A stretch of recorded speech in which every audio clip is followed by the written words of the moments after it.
Good afternoon mga ka-audience to Mr. Hardly Ronggoros. So ngayong hapon po nandito na po tayo sa packaging itong ating mga pre-service na gulay mula po sa ating munting garden. So bali hindi ko na pinakita po yung sabi natin na pag-harvest natin dahil po medyo maulan, hindi po natin madadala yung ating camera.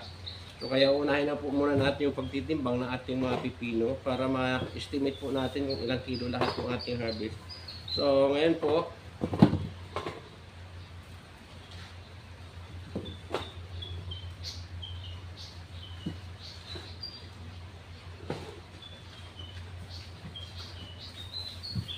tatanggalan na muna po natin ang mga plastic para magamit pa natin yung plastic sa susunod po ng mga bunga ng ating mga pipino.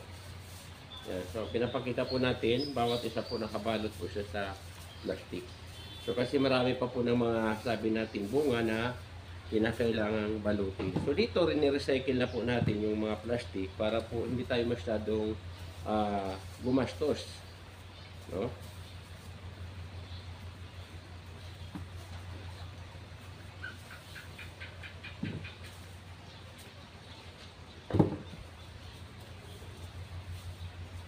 Yan to.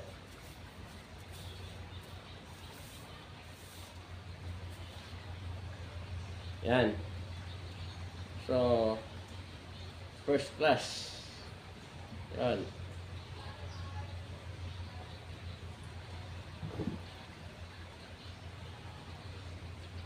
Ganun din. So, yung tatlong piraso may higit 1 kilo. 950, 600, 900,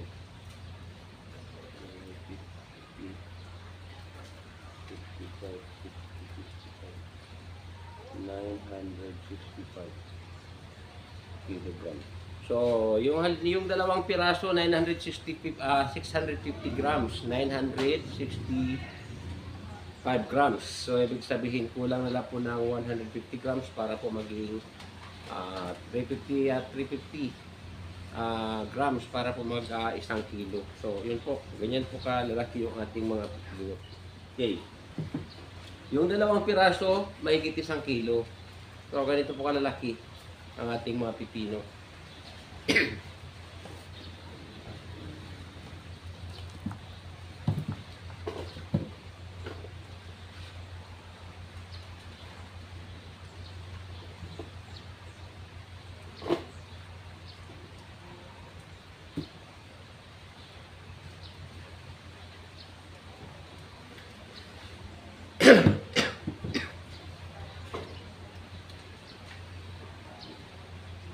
Mahigit din. Tatlo.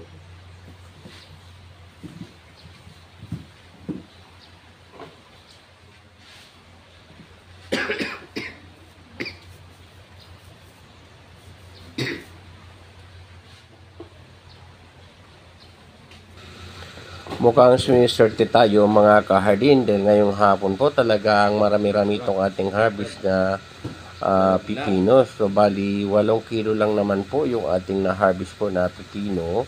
At ang ating pizza ay so 4 po na kilo. So meron din po tayo ng 2 kilo po ng sitaw at saka meron po tayo ng 5 kilo po ng ampalaya. So yan po yung guys ang ating harvest na mga gulay dito po sa ating munting garden para po sa araw na ito. So guys, kung gusto niyo yung ating video, so yan po, paki-like and share at mag-iwan na rin po ng comment tungkol po sa sabi natin mga gulay na makikita niyo po dito sa ating video. So yan po.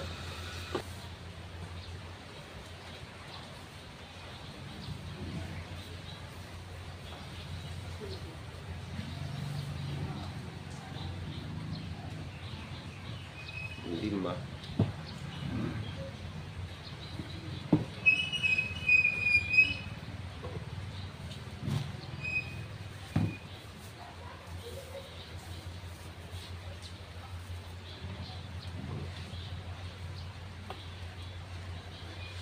Anin. So bali 7.5 ang ating sabi natin na harvest na pipino ngayong araw.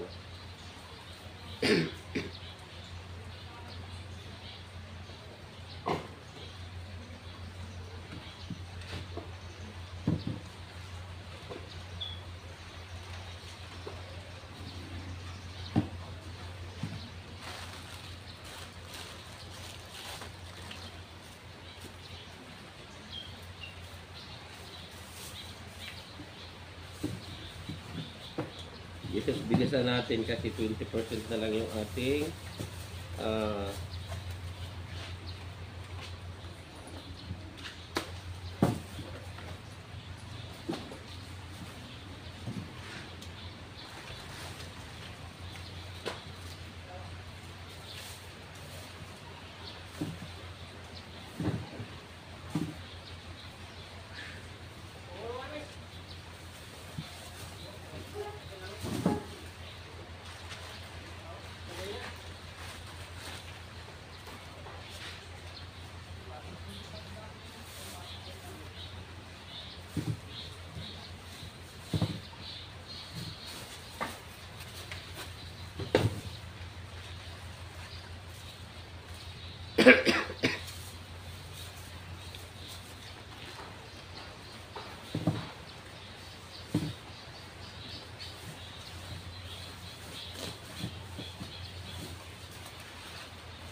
Ngayon mga kahardin, dito na po tayo sa repacking itong ating mga pichay para po mas lumaki yung ating kita. So yun po, titingin na po natin to sa tagwa 1/4 yung bawat pack para po mas madaling mabinta at affordable yung ating paninda na gulay. So yan po.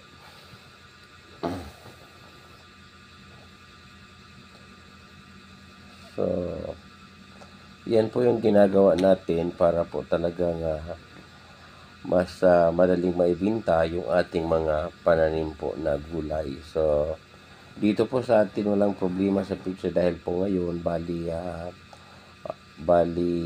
tayo lang yata ang mayroon ng tanim na gulay. So kaya po sabi natin medyo mas maganda yung presyo sa kasalukuyan itong ating mga panindang gulay. So yan. So, ngayon, ibibinta po natin yung sabi natin 1/4 kilo sa tag 20 pesos bawat pack. Yun po para po mas madaling maibinta sa ating mga suki at mga customer.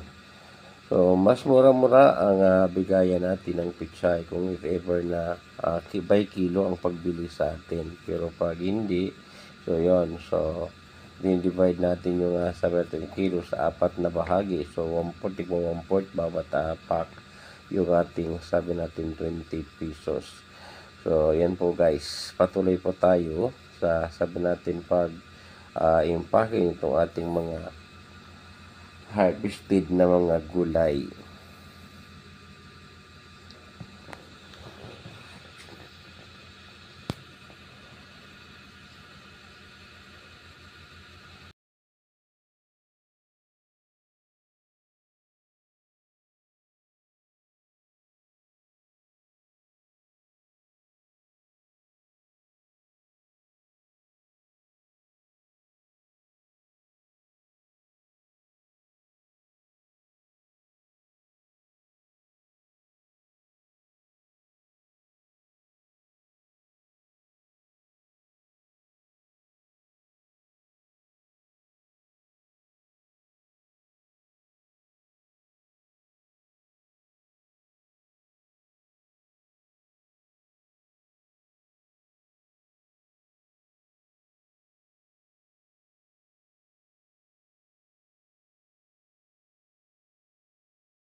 Ang ating harvest ngayong araw na to.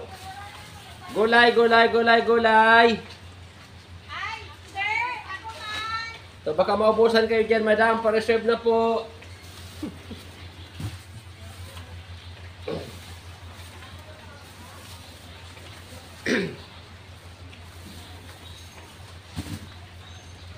Mga kahardin, kung nagustuhan niyo yung ating video para po sa araw na to, so huwag kakalimutang i-like, i-share at mag-iwan na rin po ng comment at sundan po ako sa aking YouTube channel at Hardney Rongguro, sa aking Facebook page at George T. Rapsing Farm at sa aking Facebook account at George Tubieron Rapsing. So maraming salamat sa inyong panonood para po sa lahat ng aking mga munting videos na ini-upload. So yun po, bali Huwag kakalimutang mag-subscribe para po kayo ay laging updated sa mga susunod na video aking i-upload. Bye-bye. God bless us all.